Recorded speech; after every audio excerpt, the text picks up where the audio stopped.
Welcome back to another episode of Lone Star College Football. Today, we've got the Oklahoma State Cowboys heading down to Waco to play the Baylor Bears. Before we jump into that, y'all do us a favor and like the video. Drop us a comment on who y'all think will win. The spread is currently at 2.5 if y'all want to try to pick against the spread. And subscribe to the channel. We're at like 57, and we're going to do a giveaway at $125 giveaway wherever y'all want. Maybe it'll just be Venmo. We'll figure it out when we get there. With that being said, Logan, why don't you go ahead and give us your initial thoughts on this game? All right, so let's go ahead and start off. Spencer Sanders is having a good season so far, Yeah. but listen, he's 62 for 95, 916 yards, 10 touchdowns, one interception. But my thing is, look at who they're playing against, right? Central Michigan, Arizona State, Arkansas Pine Bluff. They gave up 44 points to Central Michigan, 17 to Arizona State. And why in the world is Arkansas Pine Bluff scoring a touchdown against what is supposed to be the best defense in the Big 12? That's my first thoughts. Hey man, y'all gave up 10 to Albany. You leave us alone, okay? We're talking about Oklahoma State at the moment. Okay. No, but yeah, his stats look good. One interception. I want to throw out his interceptions from last year. Me and Christian have looked at this and talked about it. His interceptions from last year, he threw 7 of them against Baylor. 7 in 2 games, right? 3 of them in the first game in the regular season and 4 in the Big 12 championship. So I don't know what his stats were last year as far as interceptions, but take away 7 of them and credit those to Baylor, right? Yeah. So I'm gonna go ahead and move over to Blake Shapen real quick. 69 for 100, put him right at 69%, obviously. 773 yards, 7 touchdowns, 1 pick. And that came last game as the first turnover for Baylor, which led to us dropping or giving them another one with Sperl Williams fumbling. I think he's playing pretty well after that BYU game. I think the whole team is playing well. Like right after that BYU game, I mean Texas State Yeah. is one of those things you can't really compare it to. But last week at Iowa State, I feel like we really came out and played better than what the score showed. Now we did get help from the refs. I will admit that. Me and Christian watched the game together. There was a lot of calls that should have been called, a lot of things that shouldn't have been called. I'll be the first one to admit it. But I was really happy with how Baylor played. I wasn't worried about it. Like, especially after half, I really wasn't worried about it, even though it was a close game. But enough on last week. But Richard Reese is a dog. Whenever Tate McWilliams comes back, I don't know what they're gonna do. Part of me thinks that they should just start Richard Reese and then have a 4 or 5 like headed dragon running back room coming in because we got really good guys. You don't want to do that, man. I know it's not going to look good for stats You either. gotta feed your main guy. Your main guy's gonna dip.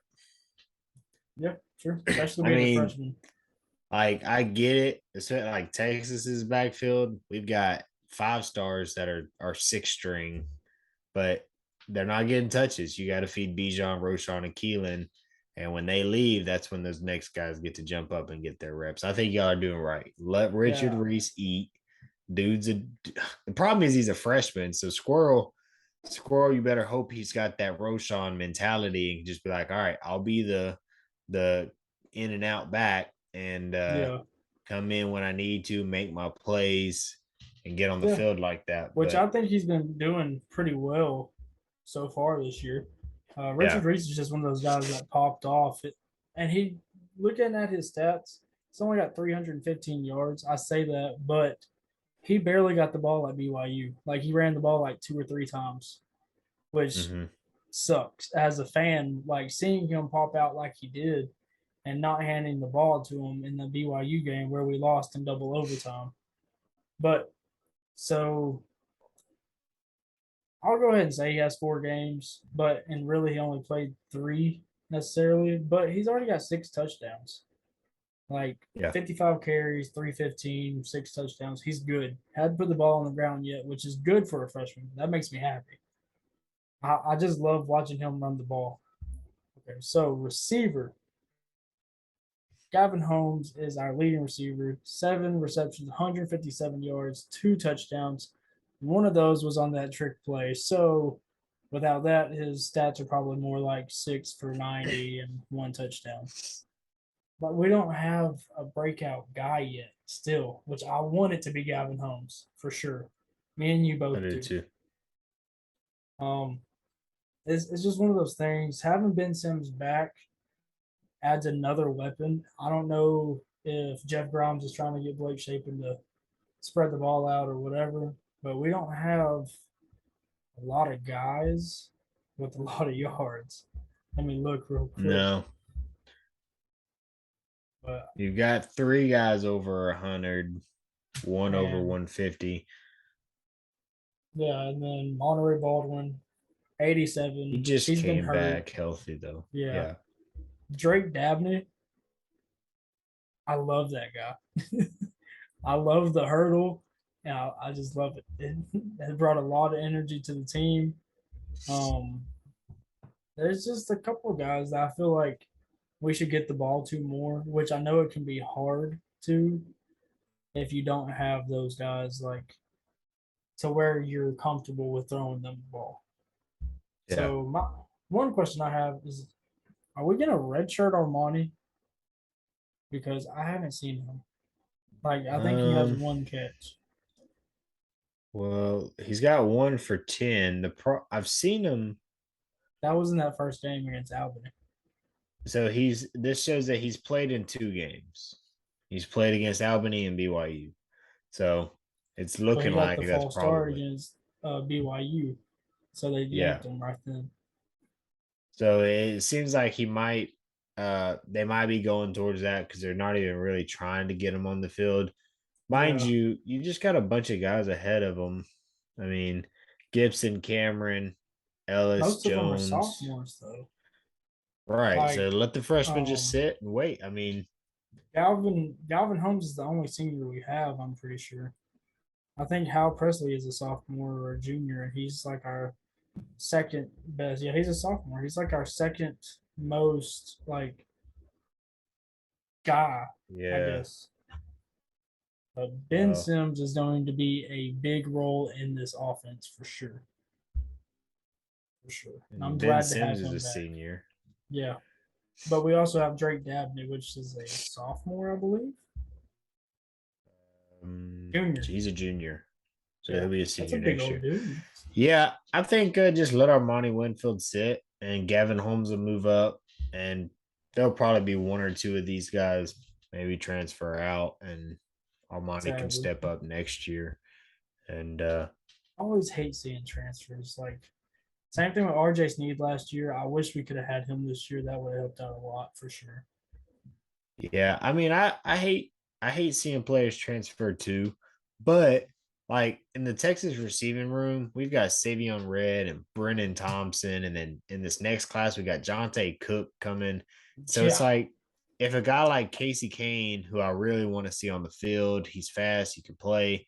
I want to see him, but it's like if you're in your 3rd year and you're not playing, I kind of want even though you might be good, I kind of want you to transfer because I want these freshmen to be playing so that by the time they're juniors, they're balling out.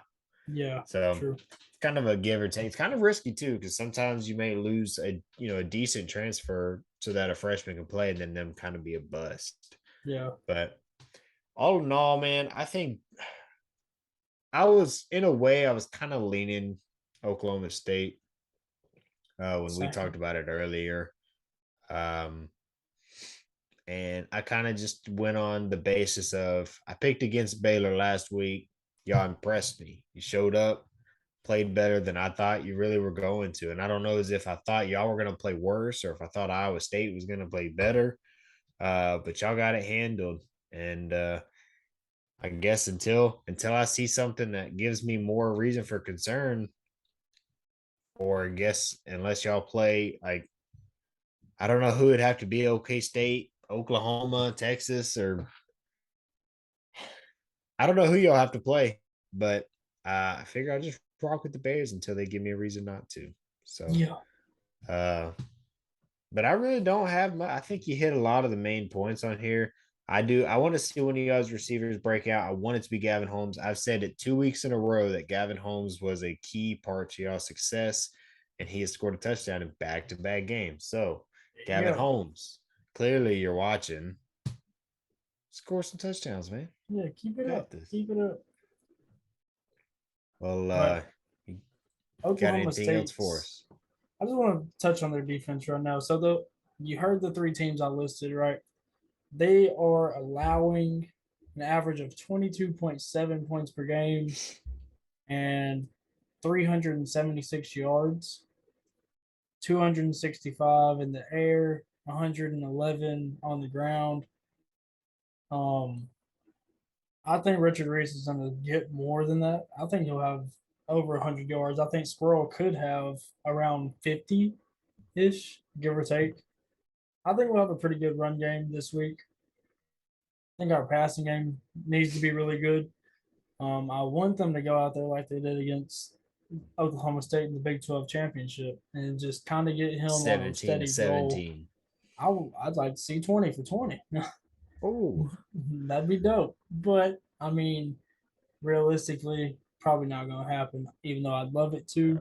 But I think that they're trying to get to where they're back on that just to get him comfortable and then take some of those deep shots like we saw with the double flea flicker, yeah. which worked Yeah. perfectly. It did. They got him, made him bite, and was able to get Gavin Holmes wide open. I saw a picture of it, and somebody was like, "Look how wide open this was." And at first, I was like, "Oh, that's a kickoff. Of No. course, he's in the end zone." I was like, "Oh no, that's that trick play." Yeah. That dude is wide open. Yeah, it was Uh, nice. It was great to see. I was yeah, so confused at first. I What is think going on? the key to this game is probably going to be Richard Reese and the run. When you have two teams who have a pretty good defense, a lot of times it's going to be whose offense can maintain the run and whose defense can maintain the run. And if Baylor can manage to do both on both sides of the ball, it should be fine. That will give me if that's able to happen though, that will give me problems because I picked the over at 56.5. So I need some big plays. I need Baylor to come out and score like 40. You're just over here dropping knowledge from the Locks pod without them going to watch it, Christian. What in the world? Yeah, it was just an over under. So that don't matter. But That's all good. we're all right. We're gonna get out of here. So y'all do us a favor if you made it this far. Leave a comment. Let us know how you feel this game is gonna go. A score prediction. That would be dope. Oh yeah. And like the video. And once again, we are going to do a $25 giveaway at 100, and we're over halfway there. This is going to be your best chance to win. um Y'all can find him at L Patterson _3. You can find me at So, Christian H _88, and you can find our channel on Twitter at Lone Star _CFB. Appreciate y'all. I think about Yeah. it.